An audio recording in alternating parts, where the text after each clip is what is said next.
তারে মারা গেল, জাহান্নামের ফেরেশতা আসলো বুড়ার রুহকে জাহান্নামে নেওয়ার জন্যে।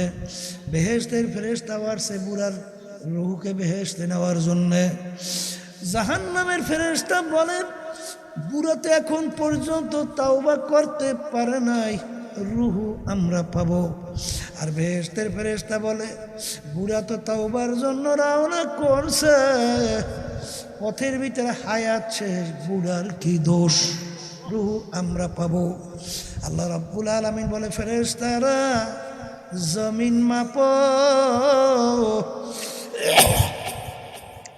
দেখো বুড়া যেখানে মারা গেল সেখান থেকে তার বাড়ি কাছে না আলেমের বাড়ি কাছে?